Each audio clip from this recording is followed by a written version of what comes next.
Magandang umaga po muli. Ako po si Jukri, magsasagawa ng pagbabasa ng isang tarot card. Ito po ay ikatatlong tarot card reading ni Jukri. Samahan niyo po ako na basahin ang card na ito.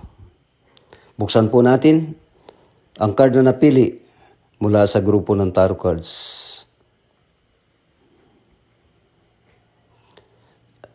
Ang ating pong nabuksan na card ay ang tinatawag na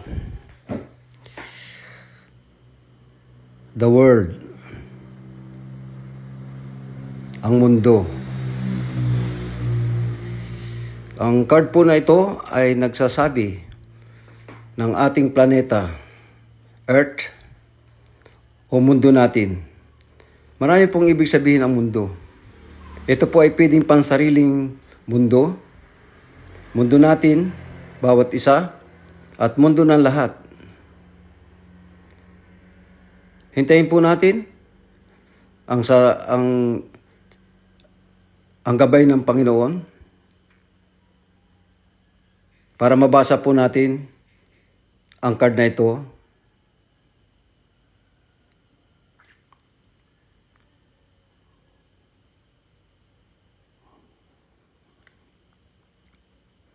Dito po ay makikita natin sa gitna ng card ang tinatawag natin mundo o kalikasan, ang planetang Earth.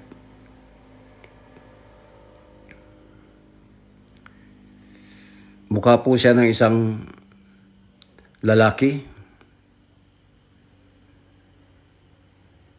Siguro po, kaya ang tawag sa atin noong unang panahon ay human. Sa ngayon po, ay tinatanggap na natin ang kababaihan. Diyan po sa gitna na yan na may mukha ng isang lalaki, ay meron po doon sa taas, sa kaliwa, ang parte na lalaki pa rin. Anyong lalaki. Ganon din po ang ibig sabihin. Nagsimula tayo sa human. Hanggang sa ngayon, human pa rin po tayo. Ang mundo, noong unang panahon, ay lalaki ang namumuno. Hari, king, president. Sa ngayon po ay tinanggap na natin na ang ating mundo ay sa babae na rin. Sa babae rin, kasama natin ang babae sa planetang ito. So ang ibig pong sabihin ng card na ito ay tao. Hindi po siya lalaki. Tao po siya, human. Naging simbolo lang po ang lalaki. Subalit tanggapin po natin na may babae rin.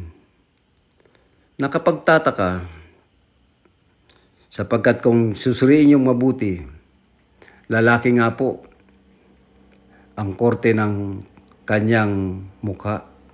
Subalit nababalutan siya ng mga dahon at mayroon pang katabing bulaklak. Na ibig sabihin is, there is femininity. Sorry po, nag-English si Jukri. Kasi po, may halo po kasing ibang lugar ang mundo natin. So, nalagyan po ako ng tinatawag na words of English o English words. Pasensya na po. Gusto ko pong magtagalog ng todo-todo, subalit may pumapasok po na English. Pasensya na po. So ang nasa taas na kaliwang bahagi ay isang mukhang lalaki. Nakaputi po siya at ang ibig pong sabihin na kailangan natin, mga lalaki o mga tao, na maging isang malinis. malinis sa pagsilbi sa ating Panginoon at sa ating kapwa. Mapanuri ang kanyang mata. Na ibig sabihin ay may katanungan. Ano nga ba ang mundong ito? Para kanino? At ang tao ay nagsasabi na para sa kanya. Subalit, hindi po. Ang mundo natin ay hindi lang para sa tao at hindi lang para sa lalaki. Yan po ay para sa lahat. Kung mapapasin niyo po, ang mukha ng lalaki ay nababalutan ng mga dahon. So tayo po, kasama natin ang mga puno. Kasama natin lahat. Ang mga may ugat at may mga dahon, may mga sanga. Yan po ang mundo natin. Hindi lang tao ang nandyan, kundi pati mga halaman ng mga puno. At nandyan din po sa bandang kanan, ang isang ibon na malayang lumilipad. Hindi po yan nagtatanim pero siya po'y kumakain. Dahil sa binigay ng Panginoon Diyos sa kanila ang lahat ng makakain. Siya po ay lumilipad,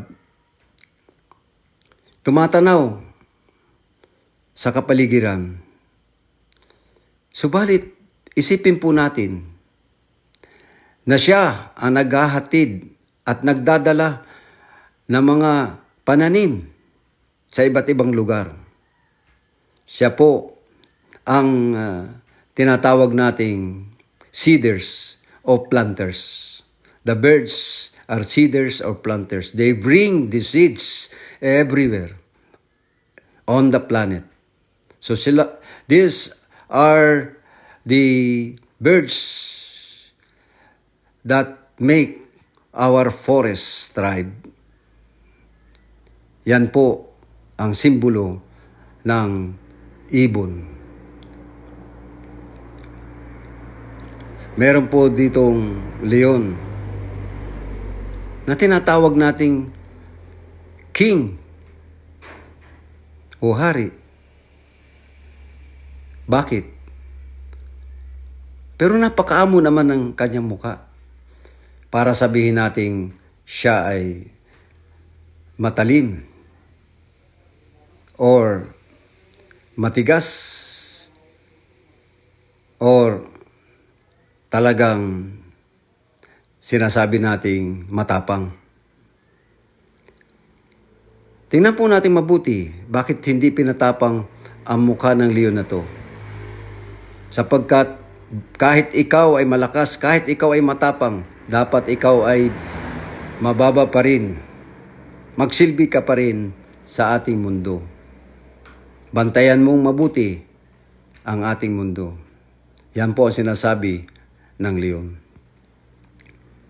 Ang usa, napakailap. Subalit, isa rin siya na kasamahan na natin sa mundo. Ang usa, isang hayop na napakabait. Malalaman natin sa kanyang mga mata ang isang napakalambing. Subalit, ano ang ginagawa ng tao sa kanya? Tulungan po natin ang katulad niya na mababang uri ng hayop. Subalit, ang mga tao ay napakalupit. Ang card pong ito ang nagsasabi na mahalin natin ang kasamahan natin sa mundong ito. Maging tao man, maging ibon man, maging hayop man, maging halaman, mahalin po natin yan. Kung titingnan nyo pang mabuti, ang mga damo na nakadikit sa mundo, marami pong klase yan. Subalit, kunti lang ang nakikita natin. Magmalasakit po tayo sa mga nasa mundong kasama natin, sapagkat ang mundo pong ito ay hindi lang para sa tao, kundi para sa mga halaman din, para sa mga puno din.